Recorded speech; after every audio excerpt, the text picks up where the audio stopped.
A big Wednesday night, 3-1 night, a lot of dogs in there. Had the Rangers plus 158, the Red Sox plus 145, the Cubbies in there as well, all 2-unit bets, and washes off the first 2 days of the week, gets us back in the green and some. So great Wednesday night. Hopefully we can carry that into the rest of the weekend. Have some trade news starting to break. Really small card today, guys. So we're going to talk on the games and then obviously go all the way from that, talk about the trade deadline and just some of these teams heading down the stretch, what we think about them playoff-wise. John, got to be feeling good after a big night. Feeling great. Feel a little sorry for the guy that had a block, telling me I was the worst capper in the world early in the day when we were losing every game. Guys, leave me the fuck alone. That's A. B, the game is 9 innings. Like the season is 162 games. You can't call me and DM me in the third inning that I suck.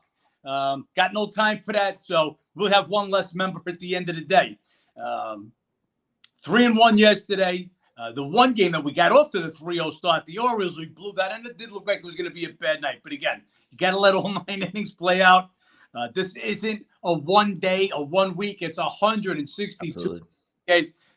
You get the best sports betting info here you're going to get anywhere, and you get it for $39. When NFL kicks in, you'll be getting MLB and NFL, a preview on every game for $39. When NBA also joins in, and when we're in the playoffs of baseball, $39. No super mega whale bet for $50.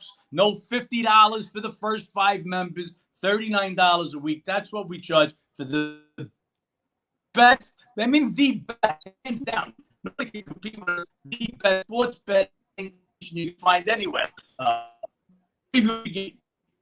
We give you our bets. If you're a VIP member, you get a notification as soon as I make the bet. Did I lose you, Ben, or you still got me? I got you a little bit. It cut off a little bit there. All right, let me get off the promo anyway. But all that being said, guys, let the games play out. Let the week play out. Let the month play out. Let the season play out. I might have gone 0 for 4. I'd still be the best handicapper in the fucking world today if we went 0 for 4. We go with an edge. We bet the games with an edge. We saw an edge in 4 games. We won 3 of them. 3 of the 4 are dogs. Doesn't get any better than that. So, yeah, off and running. We lost the first 2 days. And if you watched us yesterday, I said by the time we come back tomorrow, we'll be telling you we're in the green. We're in the green. A big 6-unit night last night. Short card today. Let's get it started. Let's do it. We have a nice little NL East matchup on the top of the card. The Washington Nationals, the worst home team in the NL, pulls off a 5-1 homestand, taking care of business. They're scoring 6.33 runs per game during that 6-game stretch. They're decent on the road, 23-26. And then you have this Mets team. They're coming off a loss against the Yankees. They split 2 games there. They've dropped 3 of 4. Nats have won 4 of 7 meetings this year. It's Gray versus Senga. Senga, he's been pretty good in July. Last start got cut short due to rain. Prior to that, 2 quality starts, and he's been really good at home this year. Gray coming off a quality start versus the Giants, and you guys know the story with him, just reverse splits, really solid on the road, 2.74 ERA in 12 starts. You got a hot Nationals offense. You got a cold Mets team. You got 2 pitchers, so there's not really an edge one way or the other. You could argue either side, and really big price on this game. I don't know where you come up with this number. This is Washington all the way, John. All the way. Bet this. I couldn't wait to bet this. This national site, as Ben said. Nationals 5-1 on this last homestand, scored 5 runs or more in each of those games, averaging 6.33 runs a game, hitting 276. Now they go on the road. They play better on the road than they do at home. Gray pitches much better on the road than he does at home. Threw a gem in his last start against San Francisco. I'll still give Senga a slight edge. He's been really good at home, but no way to make the Mets a 2. We actually took a worse number than you guys could take. Right? Well, we're shooting this now at 11.25. At 11.25, you can get a better number on the Nationals than I took this morning.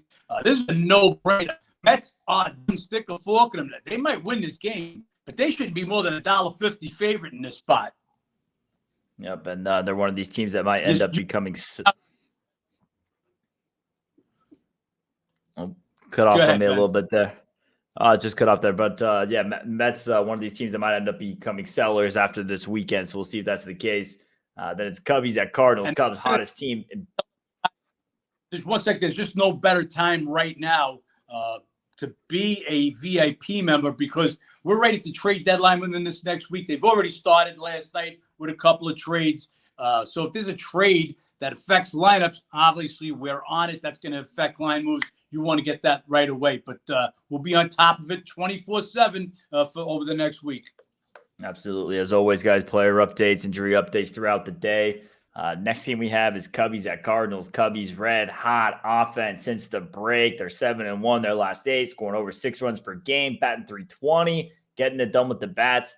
Cardinals, they put up 11 against Arizona. They get it done. They took 2 of 3 there, and they were good against the break. Really, the only team they've struggled with, there's the Cubbies. They lost 3 of 4 in that series at Chicago. It's going to be the only meeting in St. Louis this year. They had the Cardinals home series. The other one was in London, so only one series in St. Louis. Steele versus Mikolas. Both pitchers been going well. Steele just a bit better. Mikolas coming off a rough start. Prior to that, had 2 quality starts. 4 of Steele's last 5 starts are quality starts. All 3 of his starts versus the Cubs this year are quality starts. This is a spot for the Cubbies. It's just hot offense. One of the better pitchers. Can't really ignore it. Don't get this price. It's Cubs all the way for me, John. Yeah, Cubbies get it done for us last night. We go down 7-2, and Stroman, we'll talk a little bit more about him and talk about trade and stuff in a bit. But Stroman, first of all, he's been awful, awful in July. So I don't know what trade value he's going to have anymore after this July. And I don't know that the Cubs are sellers anymore at this point. All of a sudden, they're back in the wild card race and not far off from Milwaukee. Bellinger, red hot. Cubbies come back 7-2. The team that is sellers, and they made their first trade last night, getting rid of Giolito and Lopez. White Sox, just a dead team. So we were able to come back from a 7-2 deficit right now. So now Cubbies 7-1, scoring 6.38 runs per game. Their last 8, batting .320. That is sizzling again. So I don't know that in their mind that they're sellers. Steele red hot. He's had 1 bad outing since he's come back. Other than that, pitched great. He pitches good against the Cardinals. 3-0 with a 2.95 ERA last year in 3 starts. My lean is to the Cubs. We'll see where this line goes. Big lineups, guys. Like I said, yesterday, we liked St. Louis. We leaned to St. Louis. No Arenado in the lineup kept us off that game, but St. Louis comes up with an 11 spot and wins the game anyway. Do they sit Goldschmidt today? Are they moving? St. Louis are going to be sellers. They're not going anywhere. Let's see what the lineups happen. We're on top of this one also. Right now, it's a lean to the Cubs. Could be Cubs or nobody. Then we have the Angels-Tigers doubleheader. Game 1's going to be Ohtani versus Lorenzen. You had that crazy game the other night that Tigers pulled off the forced extras. Angels end up pulling down winning. And Angels buyers, they announced earlier yesterday they're not going to be selling Ohtani. And the next thing you know, they get Giolito. Talks they might go for Candelario. So guys could be getting dealt. There's always that in the locker room right before the deadline. Ohtani, really rough July. 1-2, 7.71, giving up 5 runs in all 3 starts. And Lorenzen, just the complete opposite. Hasn't given up a run in any of his 3 starts. 18.2 shutout innings. Pitched for the Angels last year. But this is just hot versus cold. Could be Lorenzen's last start. He's one of these guys that's the only nick, I guess you could say, against Lorenzen in the start going today. His name's around the deadline a lot, especially the better his July gets, the better his trade value goes. Either way, though, this is a pitching edge to Lorenzen based on how they're going right now. And can't make them this big of a home dog here at Detroit. Mention all the time, these day games, the early games in Comerica, something about them. There's something special in the air there. Tigers are nothing, John.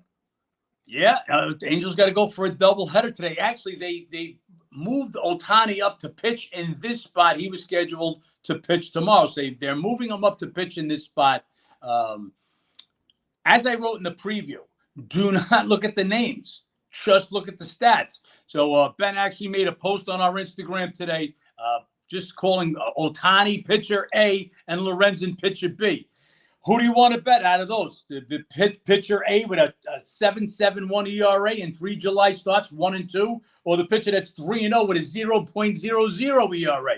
This is a simple one. Yeah, I know now the Angels have decided to go for it. Just can't make them this big a favorite. Yes, Lorenzen is the better pitcher right now.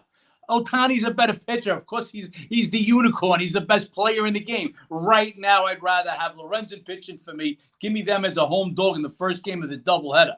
While we're on this game, let's talk about Game 2. Well, also Game 1, Nito, has missed the last 3 games. He's going to miss game 1. He'll be back for game 2. Will Ohtani sit in game 2? He's going to pitch game 1. Does he get off? So we'll be watching that one in game 2. That's a good matchup. You got Sandoval and Manning going at it. Sandoval turning the corner, pitching better his last couple of times out. And Manning's been great since coming back, getting better each time. Was part of that combined no-hitter a few outings ago, and then he got his last outing cut short because of a rain delay. We actually got screwed in that one. We had Manning. He threw 2 shutout innings. When the relief came in, they got absolutely crushed. So we're going to be leaning Detroit, and if Ohtani's going to be sitting out, we'll be all over Detroit in game 2 as well. Yeah, a little bit of a look-ahead series for the Angels as well. They get Toronto next, currently 4 games back from the Jays in that wild card spot. So could be reasoning even more so to sit Ohtani in game 2. We'll see what happens. And last game on the card, we have Guardians at the White Sox. Guardians get the win last night. They won 4 of 6 on the homestand. White Sox just struggling. They lose. They blow a big lead there. Lance Lynn just couldn't hold on. Got absolutely torched eventually by the Cubbies last night. They've lost 7 of 8. This is a White Sox team that's selling, so that's not a good look. Cease, who's going for them today, he is the one pitcher. Apparently, the one word they keep saying anytime teams are inquiring about him is no, not even talking about it, no discussion. So at least he's not personally worried about it, but pretty much everyone else on this roster is up for grabs. So we'll see what happens with that. Then you have Bibby going for Cleveland. Has been great, 4-0, 1.82 in his last 6 starts, 7 shutout innings his last time out. Does a little bit worse road numbers, but just this last stretch of a month and a half been really solid. Guardians with the pitching edge. They're hotter right now. White Sox ice cold. This White Sox team selling at the deadline. Guardians still in the division race. Everything lining up here. This is a spot for Cleveland. Cleveland and nobody, just what Ben said. You get a White Sox now after blowing a 7-2 lead. You're already saying goodbye to Giolito and Lopez last night. Who's next on the chopping block? As Ben said, though, they said Cease is safe. He's not even mentioned in trade talks. Teams that have acquired about him have said no. The White Sox have said no. So we got a dead Chicago White Sox team against a Guardian team that needs W's. As we'll give you guys the breakdown, because as we'll do the breakdown for teams in the playoffs, there's only going to be one team from the AL Central making the playoffs, and that's going to be whoever wins the division. Those wild card spots belong in the East and the West, and we'll talk about them shortly. So we lead to Cleveland. We lead to the Cubbies. We're on Tigers game 1, possibly game 2. And I love the Nationals. Only reason I'm not making it a 3-unit bet because the price is so high, 2 units is enough. Just love that spot. I don't think that line should be more than $1.50. So we took $1.77, and you can take $1.85 right now. So love the Nats, especially for you guys that'll be watching this. Hopefully we'll get it up in time for you to take a big, juicy number. And as far as what you were just mentioning there with Guardians in the playoff race, Twins do get Kansas City this weekend. So Cleveland really has to take care of business against the White Sox if they want to stay in the hunt there, stay within reach. But yeah, that's a small card, John. We can kind of start talking about some of these playoff races a little bit here, talk about the deadline as well mixed into it. We can just start right there with this Central Division. Like you said, I agree with you. I mean, I don't think it's a secret. The whole world knows there's only going to be one team from the Central. Talking about Minnesota or Cleveland. Cleveland just had a lot of pitching injuries. Bibby's been the ace a little bit. They're going to need a little help there. And they go get Syndergaard and trade Rosario last night. I mean, Syndergaard for Rosario, I don't understand it. Now, I get it. If you're Syndergaard and if you're getting a guy like Syndergaard, you have to pitch better in the Central. If you can't pitch better in the AL Central, I don't know. So there is that going for him. But other than that, I don't know. Rosario's a solid piece to give him production in the playoffs last season. Yep. Questionable move, John. Questionable move. Do you think that's enough to help them keep down that division? I think that tells you how desperate they are for pitchers. Look, let's remember their 3 top pitchers from last year. Bieber, McKenzie, and Quantrill all on the IL. Maybe they're more damaged than they're leading on. Maybe none of them are coming back. We'll see. Bibby's going to pitch today. He's been doing a great job. Saval came back at it from nowhere.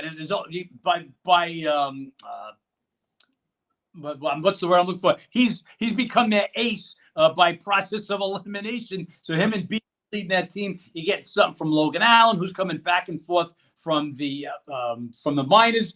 So that's how desperate this team is for pitching. And they go and get Noah Syndergaard, who's literally been on the IL because he sucks for over 2 months. Don't know what they're going to get out of him. But again, they're desperate for pitching. Twins have the pitching. Ryan been getting hit a little bit lately. Gray not what he was earlier. Lopez hit his last couple of times out. Ober's done a real good job for them. But they got some pitching there. They've got the pitching edge over the Guardians right now. Earlier in the year, it was a much more pronounced. But it's, again, just the way when we're betting, it's a 162-game season. You need to have to go over the long haul. So I'm going to still give the Twins the pitching edge and the overall edge in this one. And again, we're saying only one of these teams are going to make it. There'll be no wild card. It's AL Central Division title or bust for the Twins and Guardians. Yeah, right now you have it as far as for the division in that price right now. The Twins -310, Guardians 2 games back +245. But like we talked about with all the injuries, and that's probably the toughest part for Cleveland as well, is you need pitching. The best pitching available at the deadline right now is pretty much in the Central. Lorenzen, Rodriguez, and what the White Sox have going on. So it's going to be tough to trade in division to get that pitching they need. We'll see what happens. We can head over to the West, John. I mean, the Angels just made that splash yesterday, not trading Ohtani. They get Giolito. Right now, they're 7 games out of the division. They're looking at the wild card. They're 4 games out there. Texas holds on for the win last night, and they're able to pull that one out. So they get 2 games lead there on Houston. This AL wild card right now, I mean, the way it's shaping up, you have Judge coming back. You have Rodon for the Yankees, who had a good start last night. Alvarez and Altuve come back last night. And now the Angels making it interesting. We'll see how aggressive they get at the deadline. How many AL West teams do you see making this wild card? And do you see Rangers or Houston pulling out the division? Well, let's start with this. So in the AL, there are 4 teams that are under 500. They're out. So the A's out, KC out, White Sox and Detroit out. I'm not giving the Detroit a chance to come up and catch Guardians and Twins. We believe they're selling. Talking about putting Lorenzen, Rodriguez on the bills of their 2 pitchers. So if they're on the trade block, they're sellers. They don't have a chance. Every other team, the other 11 teams in the American League, have a legitimate shot. As Ben said, Judge could play as early as Friday. Played a game down in Tampa, a practice game down in Tampa. He could be back as early as Friday. The Yankees are a totally different team with Judge in the lineup, as we've been documenting just about every day. So that said, let's start with the West. Texas, who early in the year, from the start of the year, when DeGrom was healthy, had the staff. DeGrom goes down, and Eovaldi and Gray, Dunning, these guys pick it up and all having career years. You're not so fast. Now, Eovaldi, they're skipping his turn. He won't pitch till at the end of the week this week. Gray, where's my stats I've got pulled out here? So Gray, who was 6-2 with a 2.32 ERA on June 7th. He has a blister out in that game, develops a blister, is forced to miss his next start. Since then, 0-3, 6.49. Dunning now 0-2, 6.32, his last few starts. So these guys, Eovaldi getting up there, needs to skip a turn. Gray, Dunning, all missing the mark.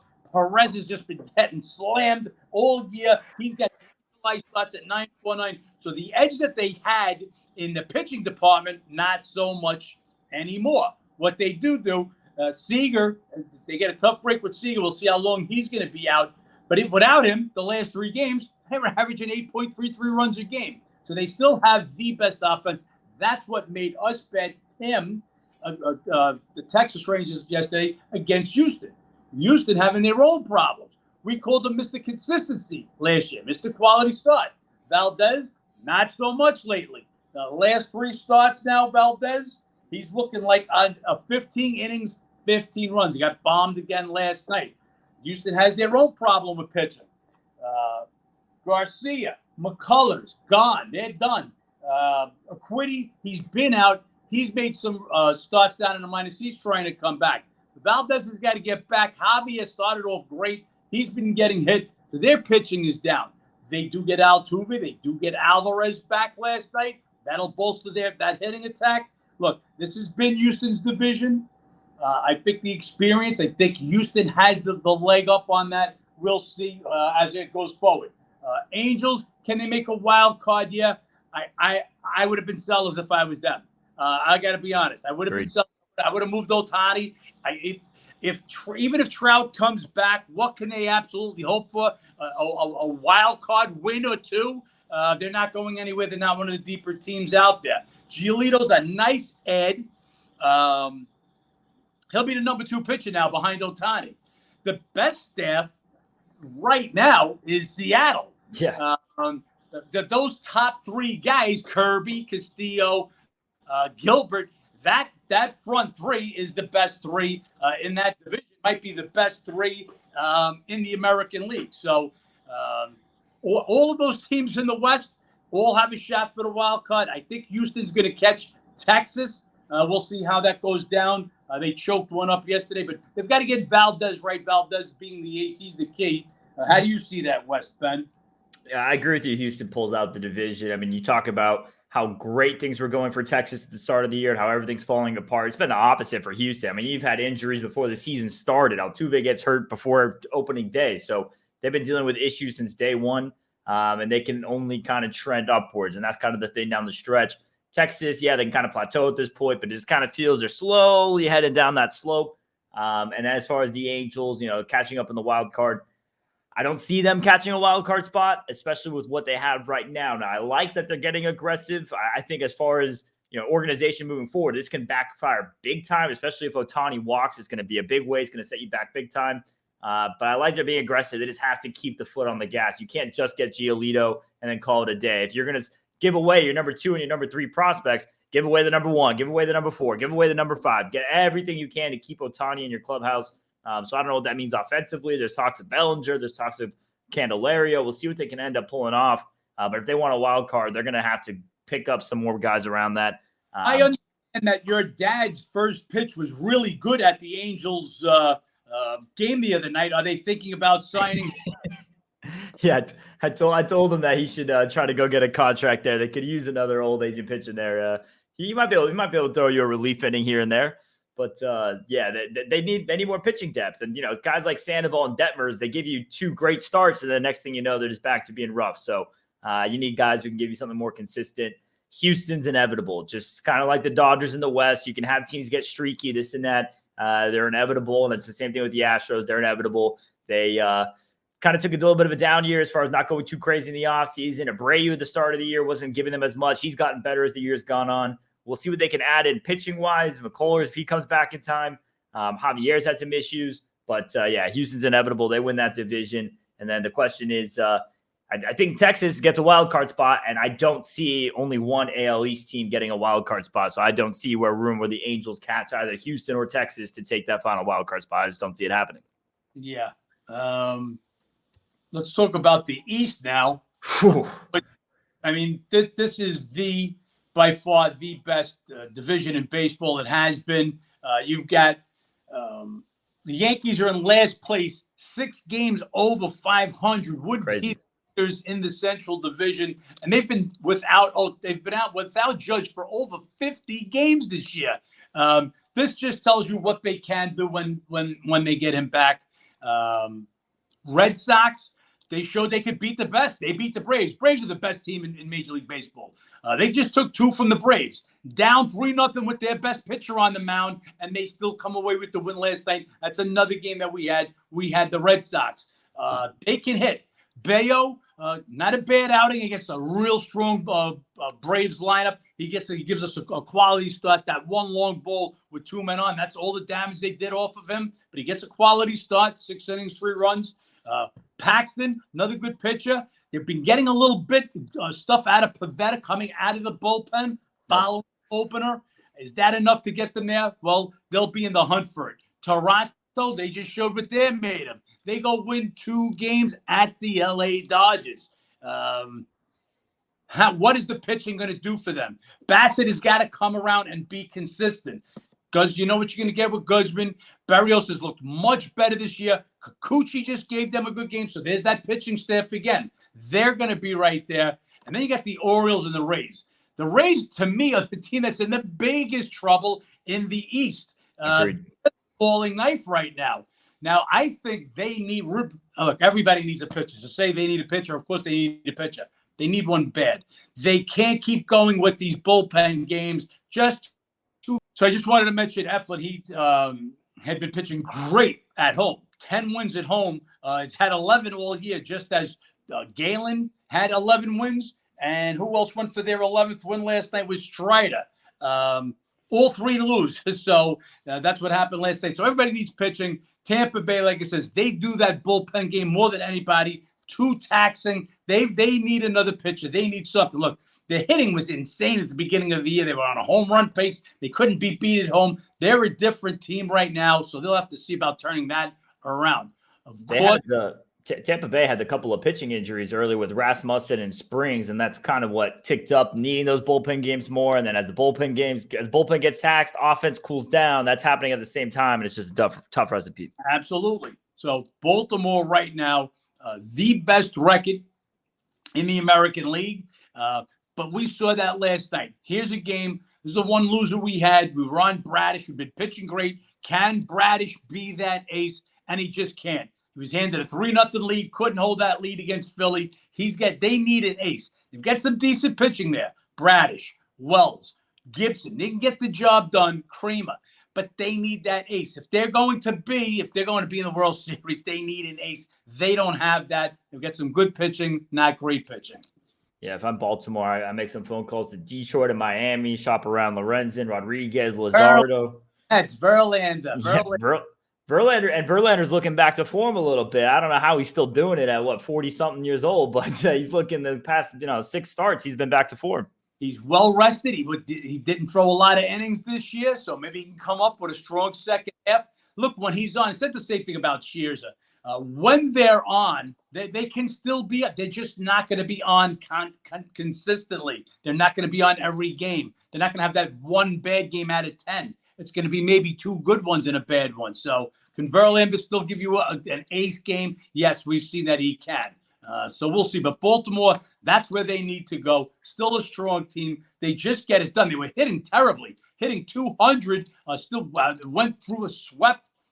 Didn't sweep, win 3 of 4 Tampa Bay to sweep into first place. And then this is baseball, guys. The game that we felt was a total letdown was the first game going into Philly. That's the game they win without their closer, Bautista, the best closer in the game, in my opinion, and then lose the next 2.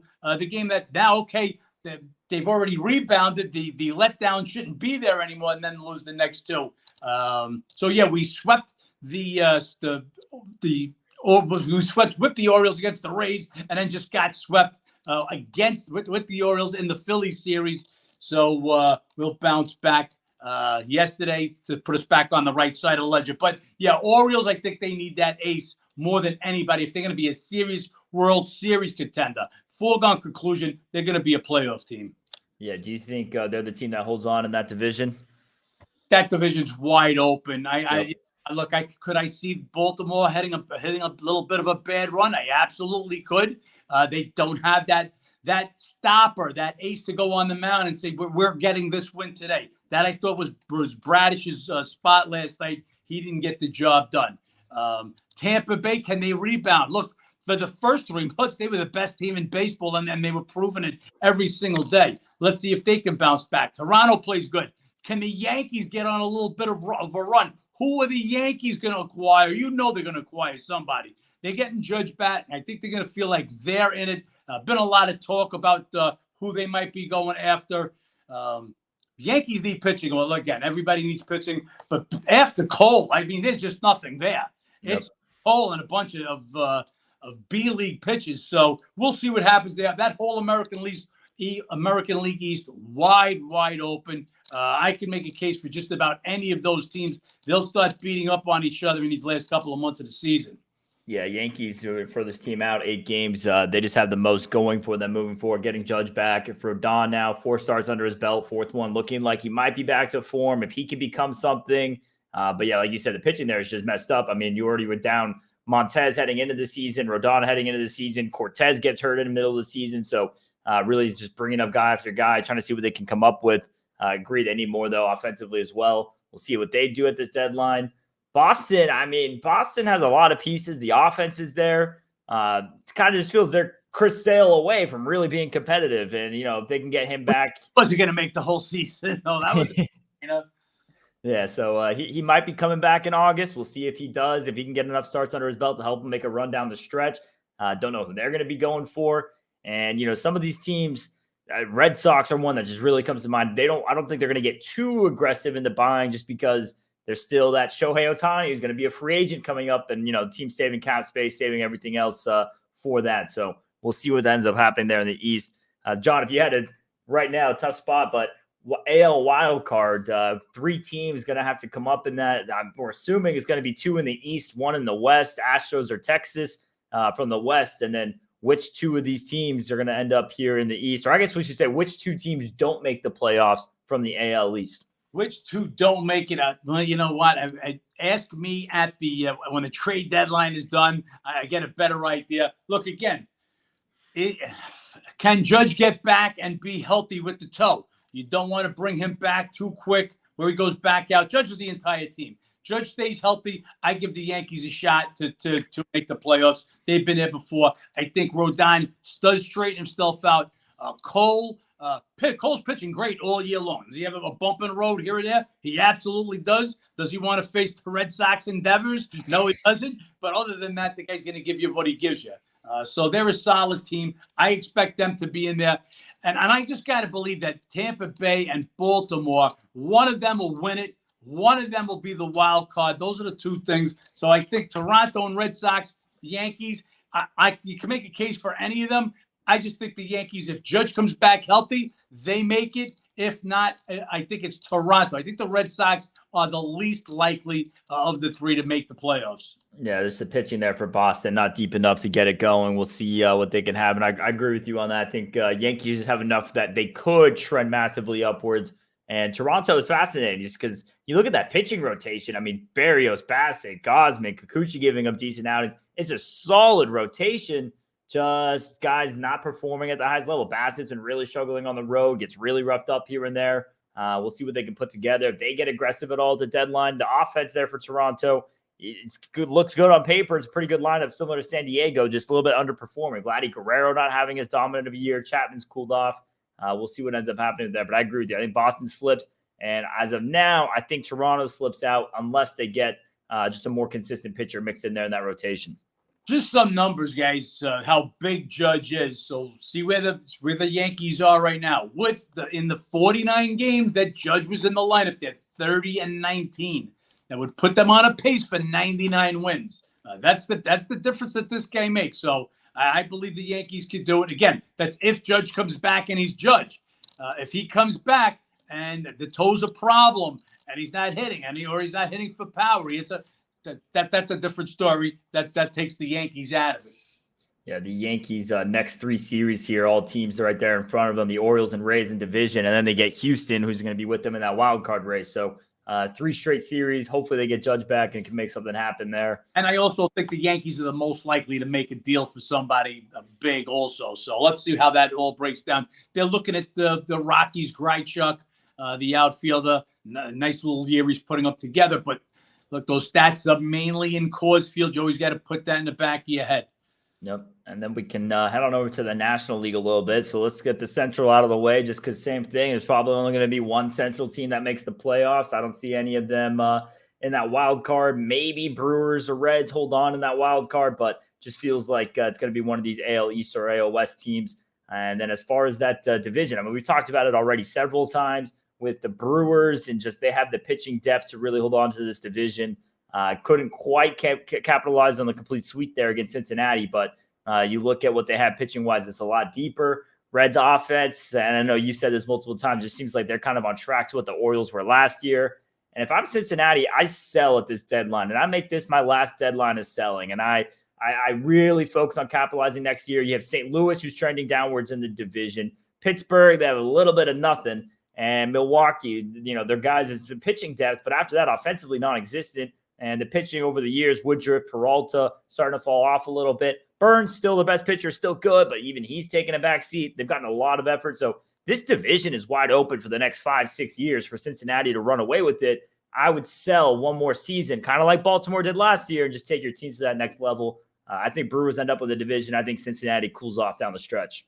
Well, I think Cincinnati's taking your advice, Ben, because they've already talked about India is available. Don't know who else is available. We'll see. I've said this, and we've both said this for a while. Milwaukee will take this division. They've been there before. They've got the pitching depth. Woodruff coming back shortly. He's making some rehab starts now down in the minors. That'll just give them enough. Burns, Miley, Peralta put a good game together the other night. You throw in Hauser and Woodruff there. There's your staff going forward. They've got Devin Williams, who is one of the best closers in the game, except when we need him to close a 2-run lead for us. Other than that, he closes pretty much every other game. So I think Milwaukee's got it. St. Louis, we kept saying maybe they make that late. Yeah, that is just not happening. They're 11 games back. I would be shocked if they're not sellers here at this point. So we'll see what happens with that. But the Cubbies, what do the Cubbies do today? They're red hot right now. Now there's talk about Bellinger getting traded. Roman's been mentioned for the last couple of weeks. Are they sellers after this game? All of a sudden, just 6 games back in the division. Excuse me. And not far off a wild card shot. So what do the Cubbies do? They're red hot right now. I think they play it out right till the last day. This is a huge series for them against the Cardinals coming up today. That's why I also lean to Steele today. I just think you have a team that still wants to be in it against a team, the Cardinals, that might be punting. But the Cardinals showed a lot yesterday with that big win, 11 runs, even with Arenado out of the lineup. So I think the Cubs will decide what they do, how they do this series, and I would give them a shot. Look, if Stroman could straighten his stuff back out, which I don't know if he can, he was great. He led the league in quality starts as of yesterday, but he's had him in a terrible July. Steele, who's pitching today, he's been great. Hendricks has had more good games than bad games since coming back. I like what he's been doing. So they've got some pitching. They definitely got the hitting as the obvious, the best offense right now since the All-Star break. So they can cause some headaches for Milwaukee also. We'll see how they do the rest of this week. And we can talk about the other 2 divisions, the NL West and NL East. I think the division winners are pretty agreeable. Braves and Dodgers, just inevitable. Braves, 10-game lead on that division. They're not going to get caught. Yeah, they're not getting caught. Dodgers only up 3 games, but I don't see them falling off this. We'll see what else they do. That somehow convinced the Guardians to give up Syndergaard or give up Rosario for Syndergaard. Absolute steal there. And Syndergaard hadn't pitched for them for a couple months, and they've been fine without him. They've been making this run, catching up in the division without him. And I don't see either of those teams. So we can talk about the wild card race then. Right now, it's looking at Giants, Philly, and Cincy, but knocking on the door, only a half game back, Arizona and Miami. And I see one of those teams slipping in there instead of Cincinnati.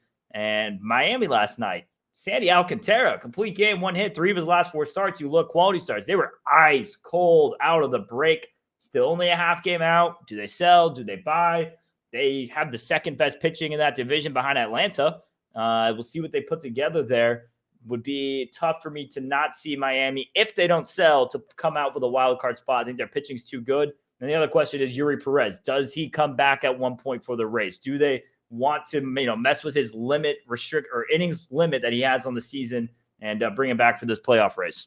He's pitching down in the minors. I don't know what they do. So you may as well pitch him here. The guy had one bad outing. I don't understand what they're trying to do unless you're not trying to win. Mullins, Arizona, they're on the slide. I can see Cincy or 2 teams from the Central getting in, one the division winner and one the wild card, if Mullins and Arizona continue to slide. So Arizona's no challenge for the Dodgers. They held on to first place for a good part of the early goings. Dodgers, they're doing what they're doing. Now they've made a couple of moves. They got Rosario. Dodgers, they're the cream of the crop there. Yes, they lost a couple of games. They're doing this. Got to remember, Kershaw's out. May's been out since months ago. Bueller, not even hasn't made a pitch yet. So they're doing with a ragtag pitching staff. Urias been getting banged around. He'll have a good game. He'll have 2 bad games. That pitching comes back. Kershaw comes back. They'll be back in action. They'll win that division. Do I see San Francisco making it? Man, San Fran is struggling. Had all they had to do. Finally bust out last night, but against Oakland. The night before, a 2-1 winner. They can't hit lefties. When they pull out Peterson and Conforto, all their lefties out of the lineup, they're having trouble. So I could see any of those teams falling out. Dodgers will win that division, and it's just a matter of that the National League East. What do the Marlins want to do? Are they in it to win it? Alcantara, as you said, Ben, what a game yesterday. So the Marlins had lost 9 straight. Matter of fact, we had a guy questioning me on my chat. Why weren't we on the Marlins yesterday?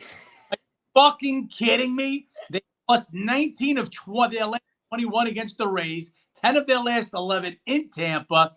Alcantara hadn't been pitching good baseball. Eflin was nearly unbeatable at home, 10-1. And what would we have? Marlins losing their 9 straight road games. There was just no reason to bet them. And here comes Alcantara with a monster of a game. Tampa Bay, you just think, okay, great game. They got just who they needed, the Marlins, who they own. Glasnow comes up with a beautiful game the day before. If Eflin gets the home win, they're back rolling, and boom, they get shut down by Alcantara with a complete game. So let's see what the Marlins want to do. Don't understand the Perez situation, pitching in the minors instead. What's it? Counts less if you're pitching in the minors. Yeah. Are they trying to win it? Are they not? We'll know a lot more as this trade deadline comes and goes. We'll see where the pieces fall. Then we can give everybody a good read. We're going to wrap it up here today, guys. Back on top for the week. Winning since the All-Star break. That's what we're doing. Yep, guys. If you guys haven't yet, go check out the website, howtobeatthebookie.com, or download the How to Beat the Bookie app. Get all these info for all these games. Small card today. You guys know what we're looking at. A lot of great action coming up this weekend. And like John mentioned earlier, with the trade deadline around the corner, going to be a lot of news, a lot of changes, a lot of things going on. You guys want all that information, become a How to Beat the Bookie member so you guys can get it. John, good Wednesday. Let's keep it rolling. Let's make some money. And yeah, just one more thing, guys. Today's a 5-game card. We may wind up having bets on all 5 games. It's just the way it goes. We'll have a full 15-game card, and we'll be looking and waiting, and there's no bet early, and maybe one bet. It's just how it goes. When there's an edge, that's when we bet. Big edges on the Nationals and the Tigers in Game 1. Leans to the other sides we mentioned today. So let's get this day going, and we'll be back tomorrow with the Happy Report. We'll let you know how many units we're ahead tomorrow. Yep, going to be a big day. Let's make some money. Let's make some money.